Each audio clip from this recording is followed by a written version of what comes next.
Las emergencias digestivas son emergencias que se van a presentar en todo el trayecto del tubo digestivo, desde el esófago hasta el ano.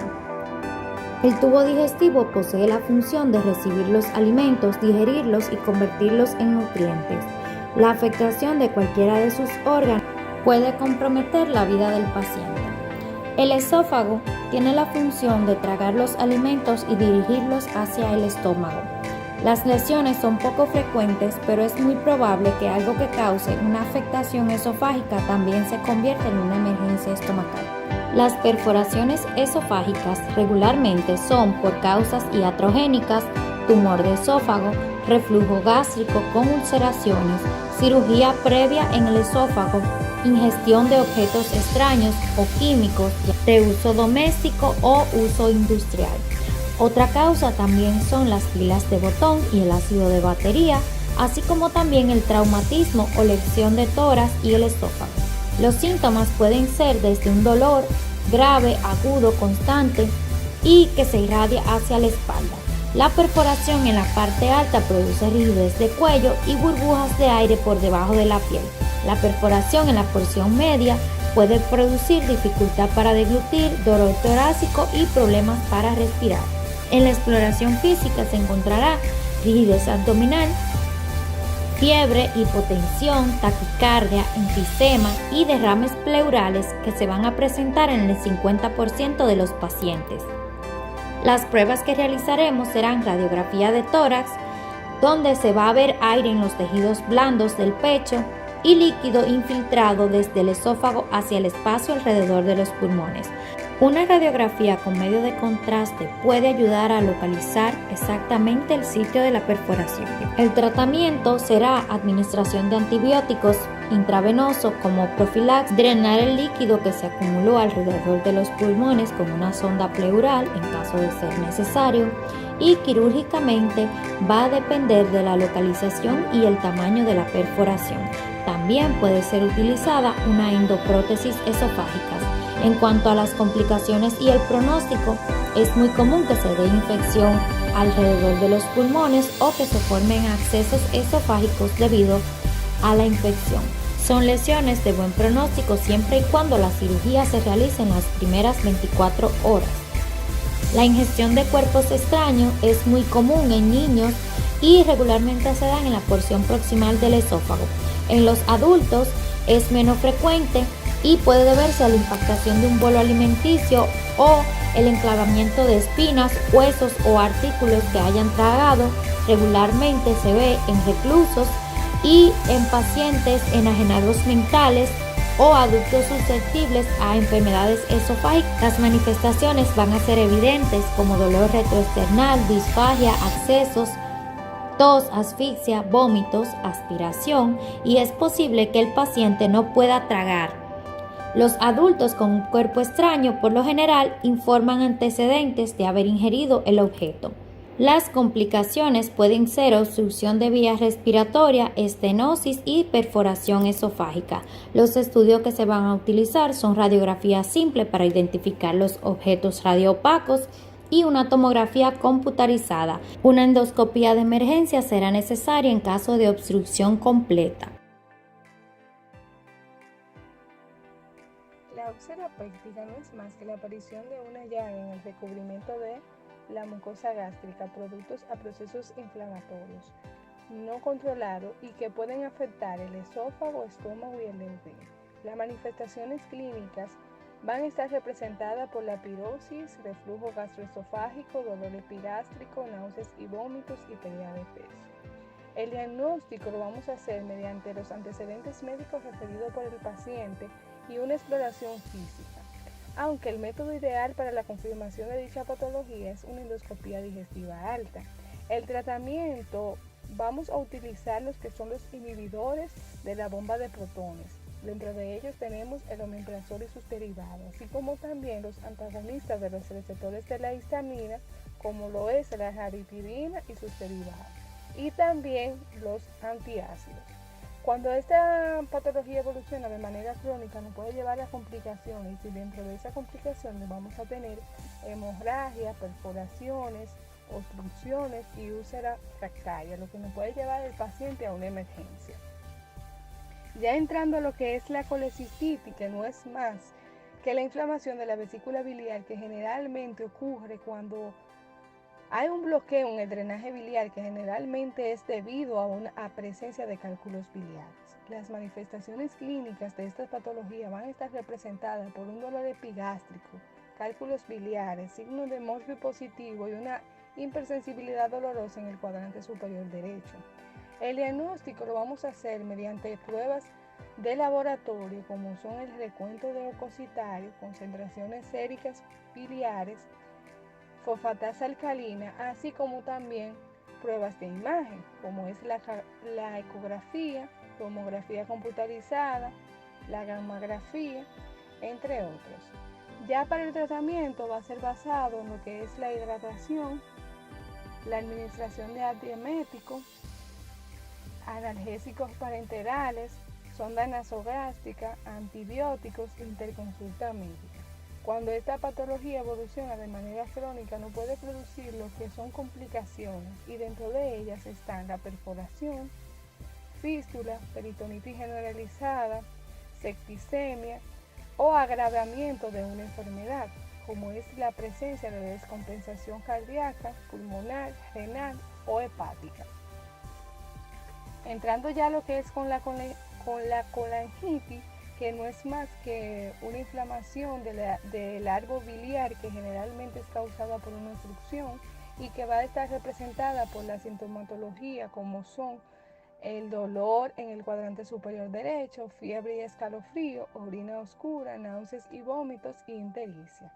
El diagnóstico lo vamos a hacer mediante pruebas de laboratorios como también de imagen. Dentro de las pruebas de laboratorio vamos a hacer lo que son los niveles de la bilirrubina, la función hepática y el conteo de los glóbulos blancos.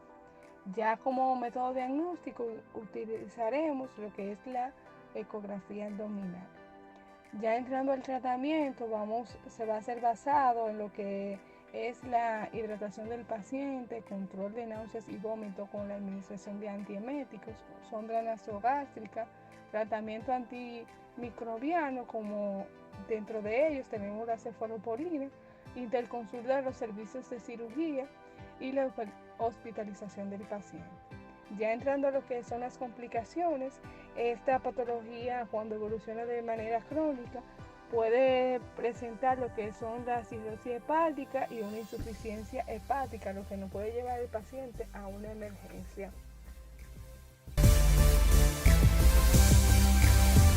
Apendicitis aguda. La apendicitis es una de las urgencias quirúrgicas más frecuentes. El síntoma más confiable en la apendicitis es el dolor abdominal. El dolor suele comenzar en la región periumbilical o epigástrica. A medida que ocurre irritación peritoneal, el dolor suele circunscribirse al cuadrante inferior derecho.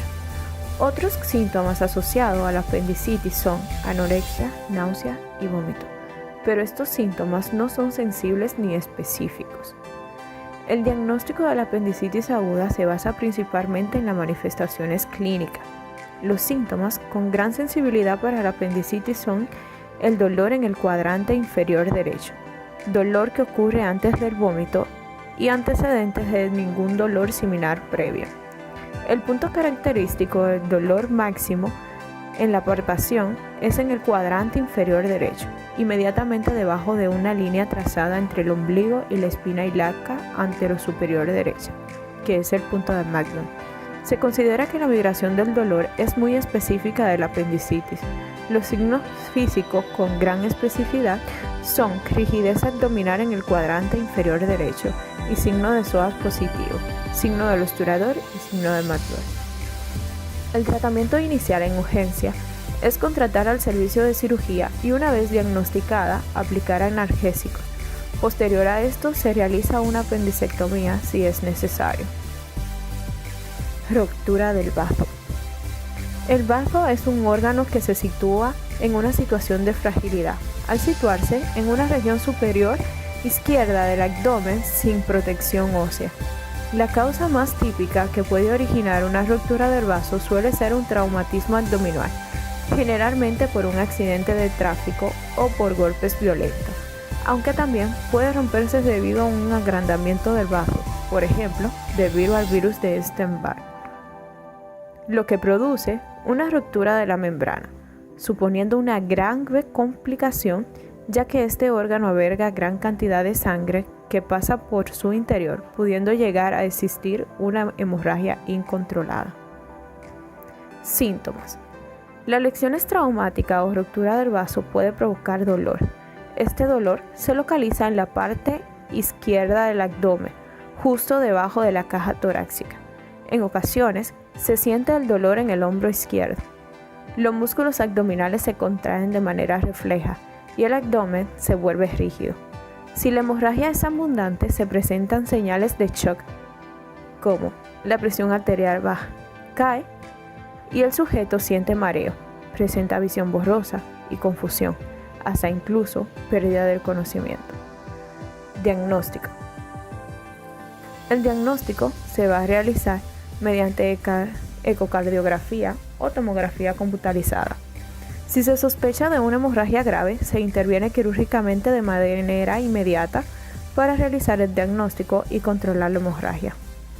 En el tratamiento, los traumatismos del vaso a menudo se requieren que se realicen transfusiones sanguíneas e intervenciones quirúrgicas para reparar o extirpar el vaso.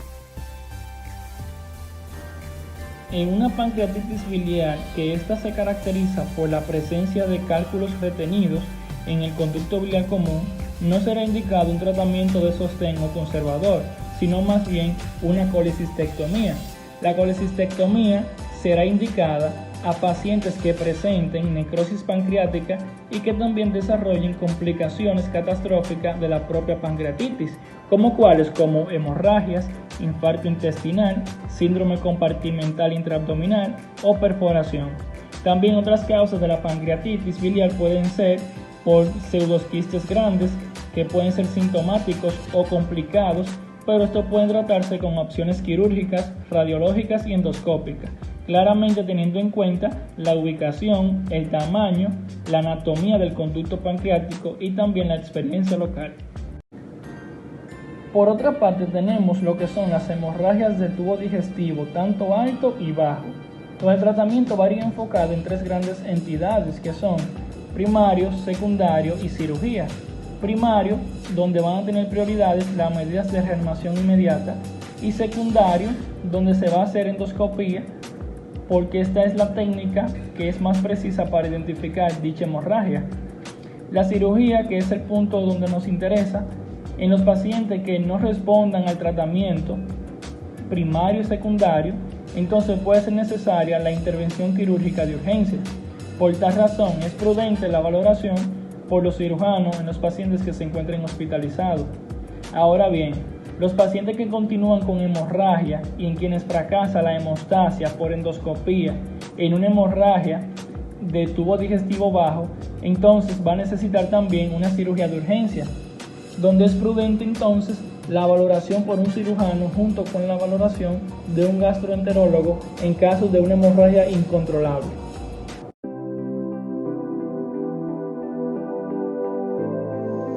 Hola, mi nombre es Abigail Peralta. Voy a hablar de bulbo gástrico, intestinal y también de cuerpo extraño. El bulbo gástrico, ¿qué es? Es una condición clínica rara que consiste en una rotación anormal del estómago sobre uno de sus ejes, con un ángulo de 180 grados. Esta obstrucción causa una disminución en la luz y puede ser transitoria, pero cuando se prolonga puede causar isquemia, necrosis, perforación y un serio compromiso cardiorrespiratorio que promete convertirse en una emergencia quirúrgica.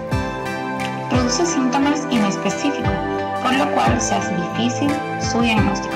La forma clínica aguda se caracteriza por la triada de Borchardt, que consiste en dolor abdominal superior, vómito y dificultad en el paso de la sonda nasogésica. El manejo del bulbo gástrico depende de su origen y de su forma de presentación, aguda o crónica. Existen tres pilares en el tratamiento: reducción del bulbo, irritación gástrica y la corrección de los factores predisponentes. Se han descrito tres abordajes quirúrgicos: la laparotomía y la laparoscopía por endoscopia. frecuente en los adultos. La causa más frecuente en adultos son el tejido cicatricial derivado de una intervención quirúrgica abdominal previa, las hernias y los tumores. Los síntomas del dolor comienzan a menudo de manera abrupta, es continuo y también puede presentarse en oleadas. También puede presentar hinchazón, falta de apetito. El diagnóstico se basa en